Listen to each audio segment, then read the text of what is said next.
Somewhere in your town, right now, there's a man walking around with a 7-figure net worth, and you'd never guess it from looking at him.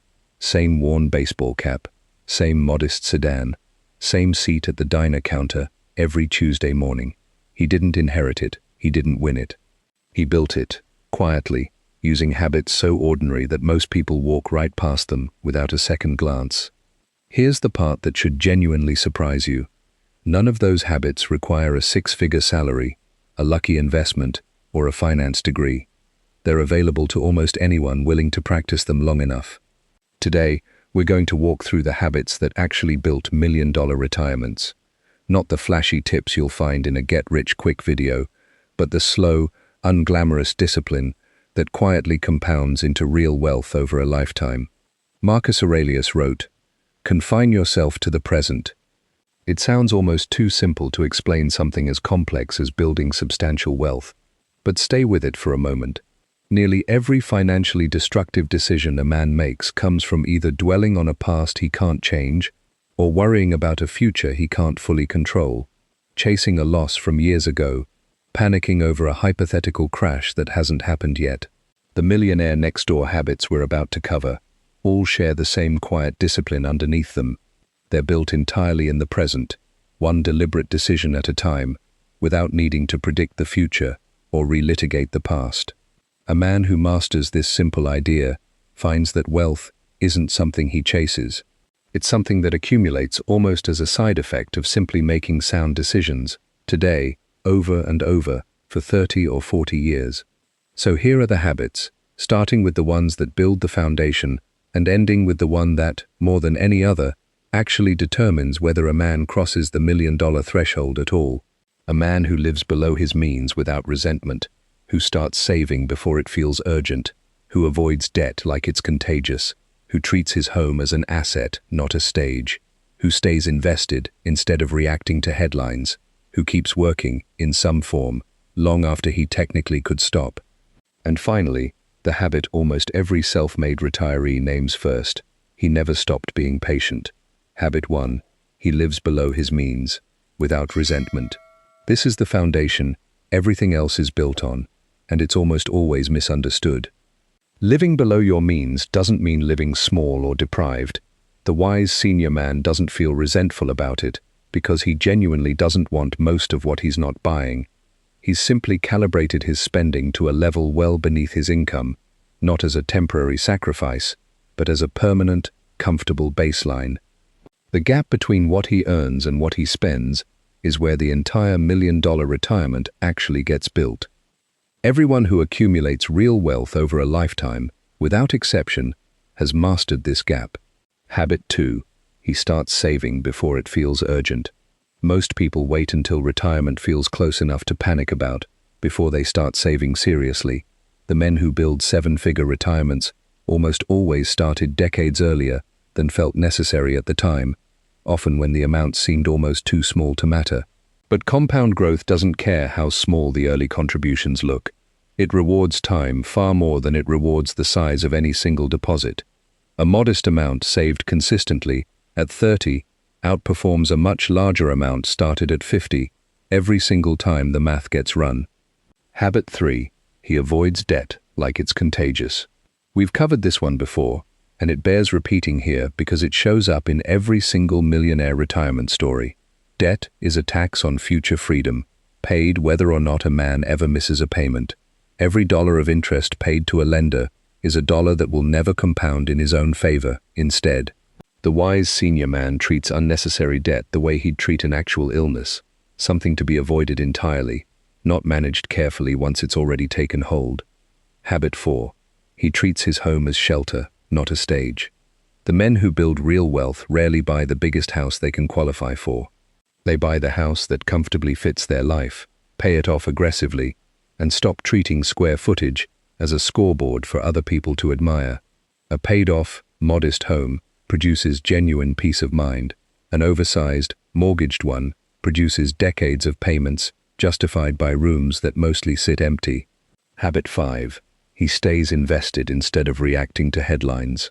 Every market downturn produces the same two groups of people: those who panic and sell at the worst possible moment, and those who simply stay the course, trusting decades of historical evidence over the emotional pull of a single bad news cycle. The men who build million-dollar retirements are almost never the ones who timed the market perfectly. They're the ones who stayed invested through every downturn, without flinching, letting time do the heavy lifting their emotions never could. Habit 6. He keeps working, in some form, long after he could stop this.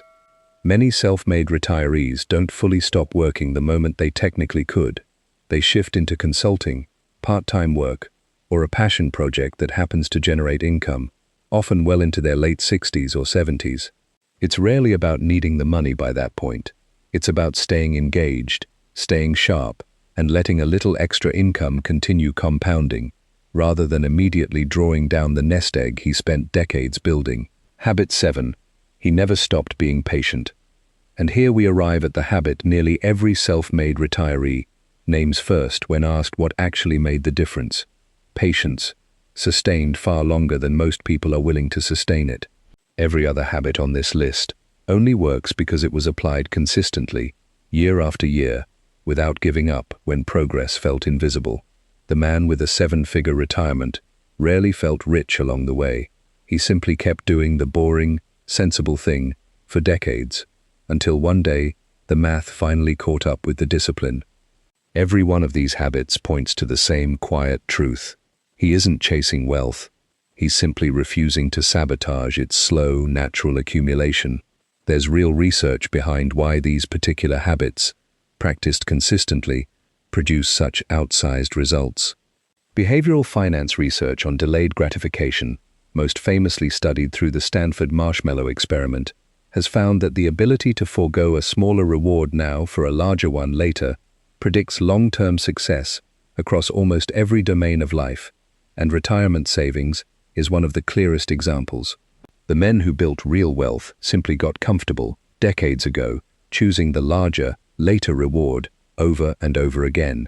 There's also present bias working against most people, and the millionaire next-door habits are, in many ways, simply a deliberate correction for it, a conscious decision to weigh the future as heavily as the present, rather than letting today's wants quietly outvote tomorrow's needs every single time. And the Fidelity Retirement Study has found repeatedly that consistency, not investment brilliance, is the strongest predictor of retirement success. The millionaires in these studies weren't picking winning stocks. They were simply, boringly, showing up with the same modest contribution, month after month, decade after decade, and letting time do what it does. Think about the retired postal worker who never earned more than a modest, steady salary his entire career, but retired with over $1 million simply by maxing out his retirement contributions every single year, living comfortably below his means the entire time, and never once touching the account early, no matter what tempted him. Think about the school teacher who bought a modest 3-bedroom house in her 30s and never upgraded, even as her salary grew steadily over the decades. She redirected every raise into savings instead of a bigger mortgage, and retired mortgage-free, with a retirement account most people twice her salary never managed to build. Think about the small business owner who kept driving the same truck for 18 years, reinvesting the money he could have spent on a new one back into his retirement accounts instead. He says now, without hesitation, that truck was the best investment he ever made. Not because of what it was, but because of what it wasn't spent on. None of these 7 habits require brilliance. They require money treated as a tool, with freedom as the goal, applied consistently enough, for long enough, that the results eventually become undeniable. Real wealth begins where the need to impress ends, and every one of these habits is, in some form, a refusal to let impressiveness compete with actual accumulation. The wisest senior men protect their peace before their pride, which is exactly why they can drive the old truck, live in the modest house, and stay quietly invested through every headline screaming otherwise. The richest senior men rarely feel the need to prove they are rich. The man in the worn baseball cap at the diner counter was never trying to prove anything to anyone. He was simply applying 7 unglamorous habits, consistently, for longer than most people are willing to wait. A peaceful life is the greatest return on investment, and as it turns out, so is patience. Marcus Aurelius understood, writing to himself 2,000 years ago, that confining yourself to the present was the only reliable path forward. The $1,000,000 retirement was never about a single brilliant decision. It was about thousands of ordinary ones, made faithfully, one present moment at a time. So we'd love to hear from you. Which of these 7 habits do you already practice? And which one took you the longest to build? Is there an 8th habit you'd add? One that made the real difference for you? Share it in the comments below. Your habit might be exactly what another man needs to hear today. If this video gave you something worth thinking about, give it a like, subscribe to Senior Stoic Wealth for more reflections like this one, and share it with another senior man who's ready to build something lasting. Seek wisdom, protect your peace, leave a legacy.